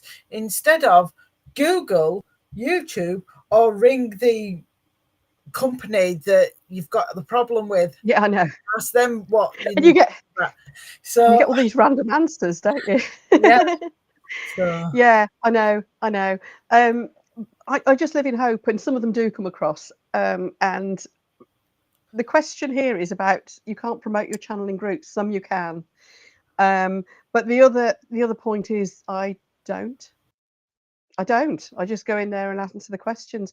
I'm in there to answer the questions, not to promote my channel, basically. Now, some people do then come onto YouTube and find me. Some people will then email me. Some people message me on Facebook for more information. And if I know I've done a video on it, then I can give them the link. But that's not kind of what I'm there for. I'm more there to see if I can help. Same as my actual reason for being on YouTube. But the biggest benefit I get from it, which I wasn't really expecting, like I said, it wasn't why I did it. The biggest benefit I get is I know what things to include in my videos, because it's easy to forget what beginners are asking. When you've been doing it a while yourself, you think, oh, they all know to use a long neck lighter. No, they don't. Well, they all know to how to measure resin out. They don't necessarily, especially as I confuse them because I don't measure it. But, there's some really basic beginner questions. I'm still seeing questions in there like, what's the difference between ultraviolet curing resin and epoxy? I mean, where do you start? So it's one of those things. It just gives me that fodder, so that I know when I'm making a video, if I'm angling it towards beginners, which most of my stuff is, I know that that's a question I'm being asked. So I can say, oh, here's a tip for you folks. If you're having trouble with this, try that. So it's helping with that, really. So I don't go in there to promote my channel. Like, I don't go on other people's chats and channels to promote my channel. I pop up in Nigel's chat, the magnet fishing one, very often on my craft channel link, which nobody in his group is going to be interested in crafts except John. It's not why I'm there. it's good to see what people, and I think this is the thing, hang around where your community hang around. Facebook groups is one, the Discord groups obviously are other ones. Your comments, Sherry mentioned the comments earlier, totally endorse that. Your comments will give you so much good information from people who've actually taken the trouble to watch your video and ask a question. That's immediately fodder for another video. I mean, I've always got a backlog of about 500 videos to do, and a good half of those are off questions that people have asked. And a lot of them are just little bits to include in a video. One I'm tackling at the moment is, when would you use deep pour resin? It's not just if it's deep, is it? Can I use it in shallow molds? Yeah, you know, there's a whole load of questions around that. So I'm making a video about a new mold, but I'm actually picking up those questions because I know that's what the audience are talking about. So yeah, so hang around where they hang around, talk to other people. The power of community is amazing, and then you know that you're talking about the things that they're talking about. That's the idea, and helping them. I saw another question come in somewhere, didn't I? Gert said switch off the. A lot of people who said switch off the. I take it that's you mean the translation thing. Yeah, it's very much in its infancy, like I said, so it's really buggy and annoying at the moment. But it's horses for courses. Try it and see what the reaction is. I've left it on and I've had absolutely no comments about it. So I'm leaving it on at the moment. You can set it so that you can check it before it actually goes out, but I haven't got time for that, frankly. So I haven't. But see how you go, because I know I've seen a few people have said they've switched it off. And also, if people want to hear it in English, they would switch it off. Yeah. Some people just have got a thing for English accents too, which is quite sweet. But if there's people in other countries who want to watch us and they really don't speak English, then leave it to them. But yeah, see what suits you. See what suits you. That's the message. Gert says she switched it off. Fine. Try it and see, because it may be different for each of us. Who knows? What are we looking for now? Sally's turned the auto dubbing off. Someone left a comment saying it sounded like horrific. Yeah, it can do. Like I said, Sally, it's in its infancy still. There was another question I just saw and I can't find it now. Ooh.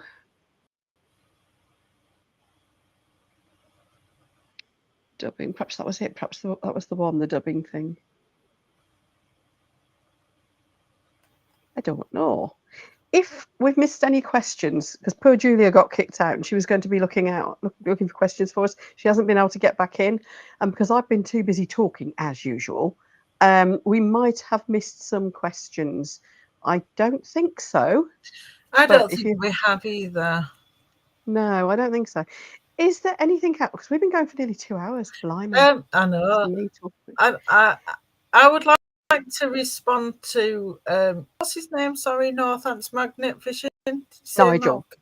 Nigel. It's Nigel.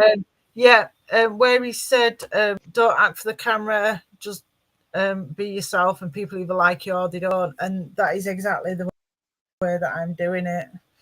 Ditto. I didn't expect anything when I started YouTube, and my accent. I listen to myself back.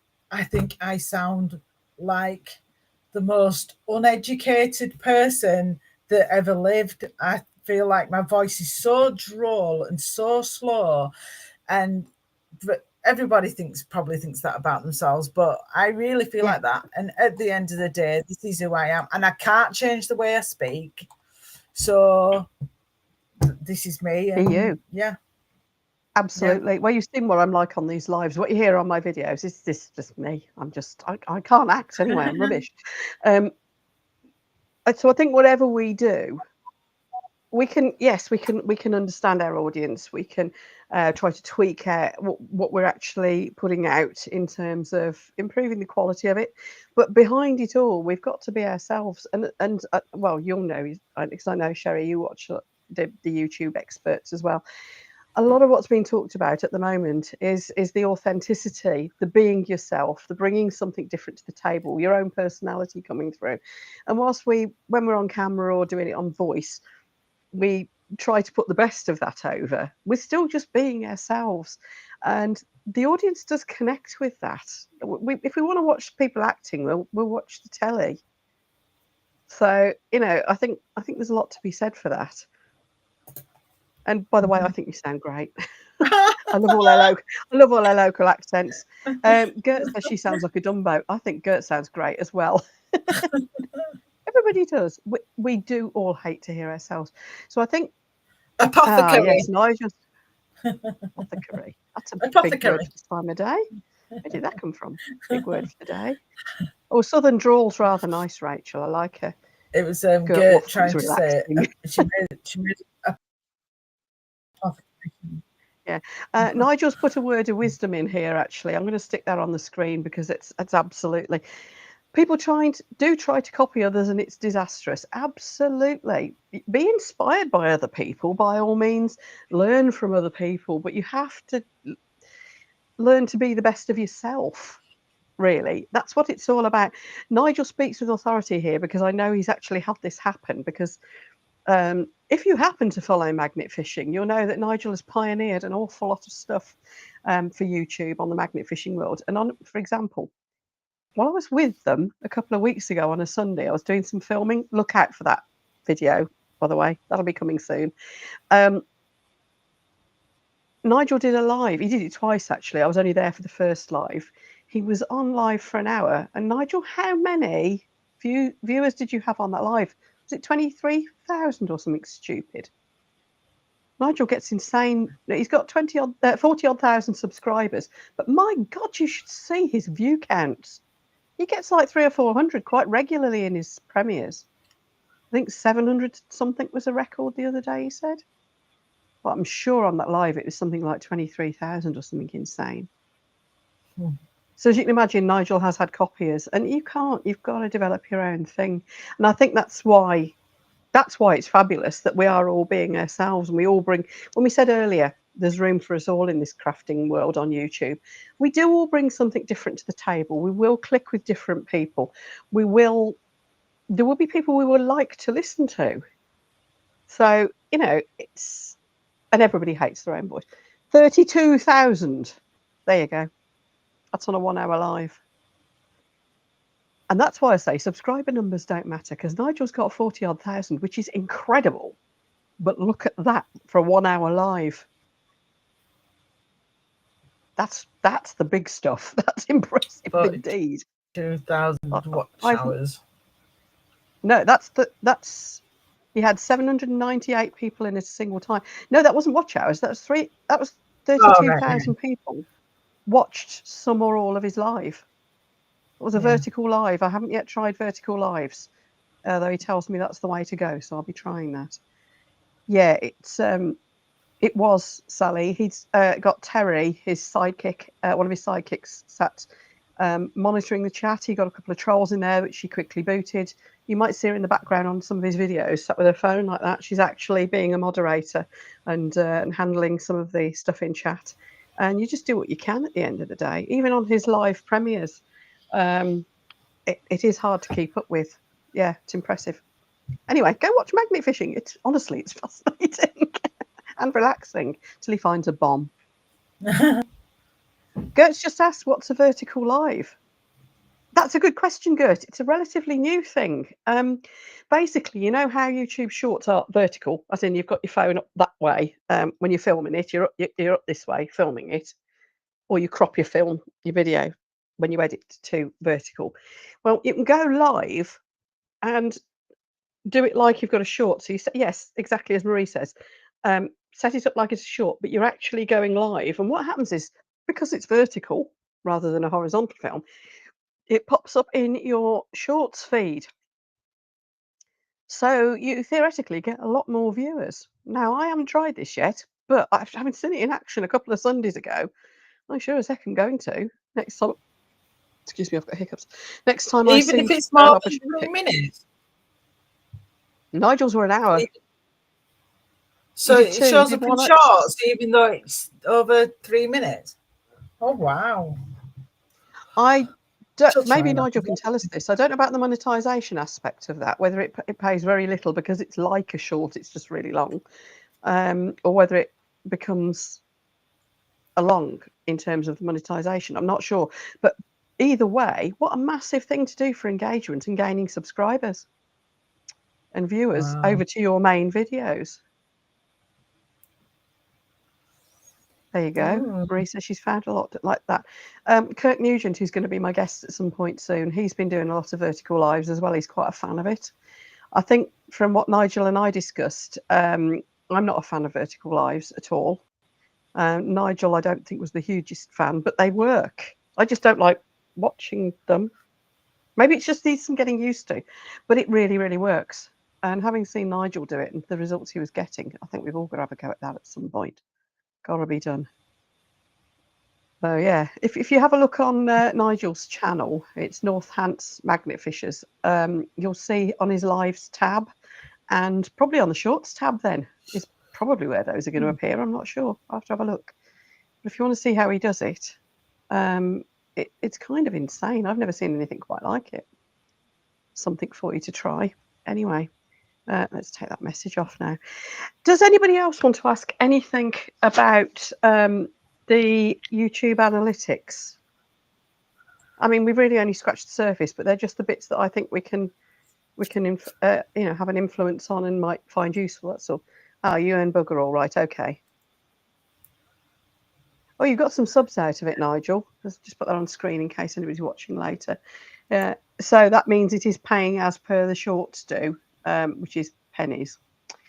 But I wonder how many viewers that gets to when you actually release the video, because you've got that video coming out in what, a couple of weeks now? I think I've got a couple of weeks to edit my video of you videoing.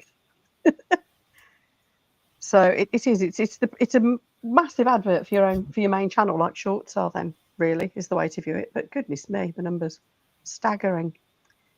Has anybody got any more questions about YouTube analytics other than the obvious question of, I wonder if Nigel can spare us an hour at some point to come on live too? That'd be awesome, Nigel. Nigel works stupid hours though, so whether he'll have the time to do that, I just don't know. Nigel, let me know if you would. We'd love to have you on. You didn't scare them off, John. Good. Shall we call it a day? Because this has been 2 hours now, and I'm not seeing any more questions coming through. I'll tell you what, folks. Plans from here on in then. I'll knock the chat off the screen for now. Where are we? How do I knock the chat off the screen? Hi, chat overlay. There we go. I'll take Nigel off the screen there as well. You got less views because John was there. Right, okay. Now I'll put the chat back on the screen, actually. To think of it. There we go. Let's just put that back on. Right. In summary, then, we've talked about quite a few of the analytics that we can maybe influence and ones not to worry about so much. I think the main thing is where we can really have influence is that first 30 seconds drop off by looking at, and the click-through rate, by looking at what our thumbnail is saying about the video, what the description and the title is saying about our video, and what we then do in that first 30 seconds. That's always going to be something to have a good closer look at. I hope we've answered the question as to what impressions are as well, and a bit about understanding what our demographics are of our audience, and maybe that can help us to know when to release videos as well, what time of day they're all likely to be online, what sort of things are likely to interest them. And also, don't forget, you can just ask them on your posts tab. Now, I know Sherry said she'd shied away from that, but how about just hanging around in Facebook groups to see what they're talking about? How about putting a question that's a bit more specific on your posts? Like, these are the videos I could do next. Which one would you like first? Because then you're only telling them the options that you could actually do or fancy doing. Because you've got to enjoy what you're doing. Yeah, maybe something like that. Yeah. It's all about engaging, isn't it? So just a thought. Nigel's working now. See, I told you he works stupid hours. It's insane. You'll know more about Nigel when I release that video. What I did was I went to interview Nigel and his team and talk to them not only about magnet fishing, but more about how they film and edit the magnet fishing, because it's impressive. So look out for that video coming soon. I have also got lined up for you folks then, as I mentioned, several YouTube gurus. Kirk Nugent, we're just trying to sort out a date with. Kirk is very big on community, so I'm hoping we can get him in soon, because he can help us a lot with that side of things, I think. I am going to be working on Nick Nimmin, because Brian G. Johnson, who I spoke to recently on here, as you probably remember, is a good friend of Nick's, and he did promise me he'd put me in touch. There's a few others I'm going to try and contact. I also want to catch up with Sheffield Made Plants, because why do you give up a job in accountancy to film house plants? And how? That's an interesting one, isn't he? I'd like to try and get hold of Alexis Blake, the trans lady I told you about earlier, because I think she's a fascinating case of putting your life out there on YouTube. And I've got a great long list. So let me know, is there anybody in particular you'd like me to have on as a guest? And also, are there any other topics you'd like us to really unpick and have a debate on, like we've done here on this channel? Drop all that in the comments, or obviously chuck it at me on Discord if you're in the Discord group. Let me know if you want to join the Discord group as well if you aren't in there already. When this video goes out on replay, people will be able to put comments down below the video just as normal. So there is your opportunity. Or you can email me, whatever, just get in touch. That's what we like to like, I think. Right, we'll call that a day then, folks. See, look, plural. Oh, mind you, this is different, isn't it? Anyway, we'll call it a day at that. Thank you ever so much for coming and chipping in so much, Sherry. It's been really helpful hearing from somebody who's so much earlier in the YouTube journey than me, and somebody who's obviously starting to get a good handle on, you know, quite where we're going with YouTube and what to do and what not to do. I think you know more than you realise. So it's been really good to have you. Just don't put it into practice. That's my problem too. I think we're all the same, aren't we? And thanks for holding the fort while I got kicked out a couple of times as well. That was awesome. Thank you very much indeed. So thank you. You'll have to rewatch that bit, because I didn't just show cat photos. I know, cat photos work for me. I tell you, I'm surprised mine did. I think he's gone to bed now. Mark's actually gone upstairs to watch the cricket, so he's probably gone with him. I don't know. We ought to do a pet special sometime, shouldn't we? Anyway, there we go. So thank you ever so much, everyone, for being here. Thank you for your questions. Don't forget, if there's anything else you want us to discuss, any guests you want us on, any questions, chuck them in the comments down below. One way or another, we'll try and accommodate them. And as I always say, I'm no. Here comes the mug, and it's backwards, which proves it. I'm no expert, but we're always happy to share. I think all of us are. It's what us lot are all about, isn't it? Take care then, everyone, and I'll see you all soon. Bye. Thanks.